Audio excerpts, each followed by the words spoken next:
bank didn't lend you money because they were generous. They lent you money because it's the most profitable thing to do. You can borrow against the gold at 7 to 9% interest with no income proof, no credit check, and approved in under 15 minutes. Capital is most powerful when it circulates inside your own ecosystem, not a bank's. The wealthy in India don't avoid debt.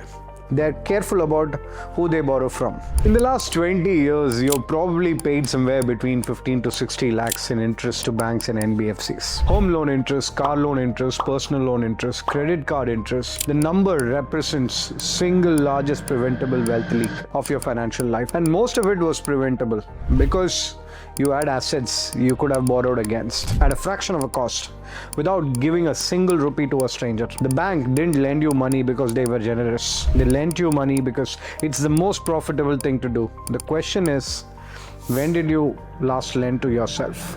Welcome to Mr. Bottom Line. There's a mental model I want to give you today that will permanently change how you think about debt. Think of money as a water flowing through a river. Every time it moves through your salary, your investments, your EMI, it flows through a dam. The bank is the dam. The bank skims the difference every single time the money passes through it. Always. That spread between what they charge borrowers and what they pay depositors is how the banking business works. Now here's the question the wealthy figured out how to answer. What if you build your own dam? Not to stop the flow, to redirect it, to keep the spread, the interest, the return on lending inside your own ecosystem instead of sending it to a PSU's bank's quarterly P&L. Today, I'm going to show you 3 specific ways to do this in India. They're legal, underused of course, and hiding in plain sight inside instruments you already have. Strategy number 1, gold loan. India's most powerful self-banking tool. The average Indian household holds somewhere between 5 to 25 lakhs of physical gold. Most of it sits inside a locker doing nothing, earning zero return, slowly losing ground to inflation. Meanwhile, the same Indian household takes a personal loan at 13 to 18% for a medical emergency, a renovation, a business need, and pays a bank tens and thousands of interest. Here's what you're missing. You can borrow against the gold at 7 to 9% interest with no income proof, no credit check, and approved in under 15 minutes at most banks and NBFCs.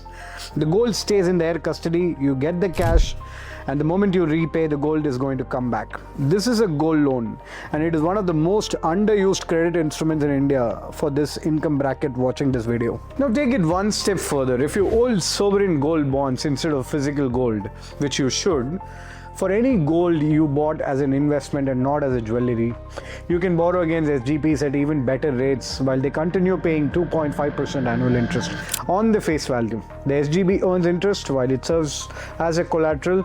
Your borrowing cost is low, your gold keeps working. This is exactly what the Buffett model describes. The cash value inside the policy keeps growing while you have borrowed against it. In India, SGBs do the same job. Strategy number 2, borrow from your own savings, PPF and mutual fund loans. Most people treat their PPF like a locked box. Money goes in, nothing coming out for 15 years. That's not true. Between years 3 and 6 of your PPF account, you can borrow against your PPF balance up to 25% of the balance at the end of the second preceding year. The interest rate is PPF rate plus 1%, currently around 8.1%. The loan must be repaid within 3 years. Now here is the key insight. When you repay the loan, a meaningful portion of this interest goes back into your PPF system. What that means, you're effectively lending to yourself at a rate far below than any banks would charge you, and the repayment strengthens your own long-term balance.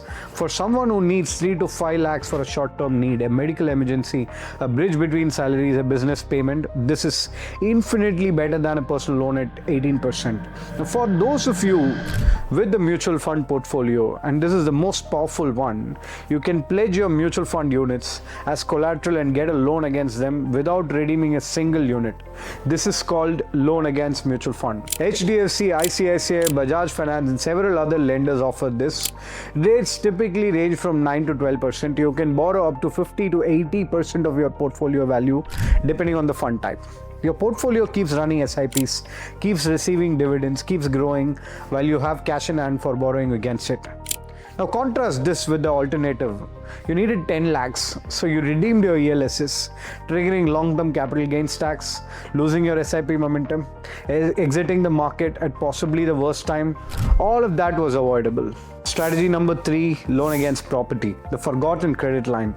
Every person who owns a flat in India, everyone with a home loan still running, is sitting on a significant credit facility they've never thought to use. It's called loan against property, or LAP. You pledge your property as collateral and a bank or an NBFC gives you a loan against it, typically at 8.5 to 10.5% interest. This is significantly cheaper than personal loan, a business loan, or a credit card. And crucially, it is long tenure, 10 to 15 years, making the EMI absolutely manageable. For a business owner, an entrepreneur, or a self-employed professional, this is often the lowest cost, large ticket credit available without a salary slip. And the interest on a LAP used for business purpose is detectable against a business expense, which reduces the effective cost further. Think of what you do with a personal loan at 15% that you can only get for 5 years. Now think of a LAP at 9% over 12 years, the same 25 lakhs. The difference in total interest cost is enormous. Your flat is not just a place to live or an asset for retirement. It is a credit infrastructure. Most people leave it dormant while paying premium rates to borrow from banks on their name alone. For business owners, the ecosystem principle. If you run a business, a private limited company, an LLP, or operating through an HUF, there is a fourth tool that goes deeper than anything we have discussed so far. Your business entities can lend to each other. Your holding company or HUF can lend to your operating company. The interest stays inside your own ecosystem. The borrowing entity detects the interest as a business expense. The lending entity, on the other side, records it as an income you control and can deploy further. The rules: any intercompany loan must be properly documented with a promissory note, a market rate interest charge, and an actual repayment behavior shown in bank statements.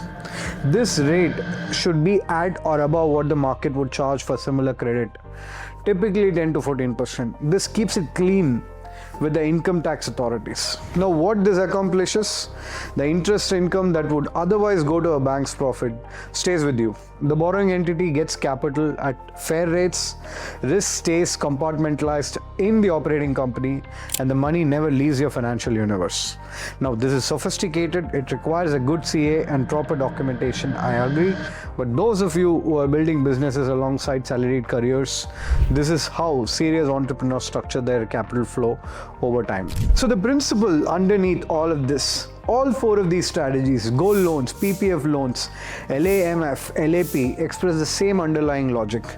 Capital is most powerful when it circulates inside your own ecosystem, not a bank's. Every rupee of interest you pay to a bank is a rupee that cannot compound for you.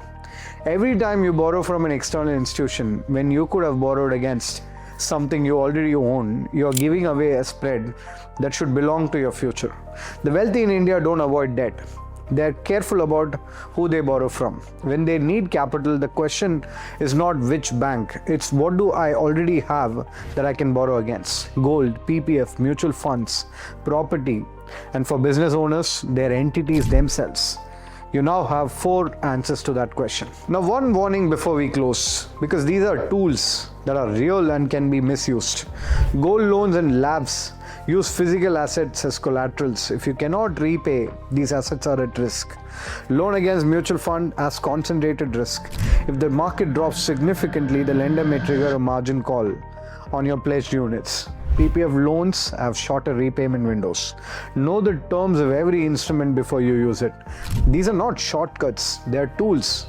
Tools used precisely with full understanding of the terms by people who already have done the basics right. No high interest debt, an emergency fund running, a core SIP in place. So if those basics are in order, you now have a new question to ask before your next credit decision. Can I borrow from myself first? This is Mr. Bottomline. See you next week.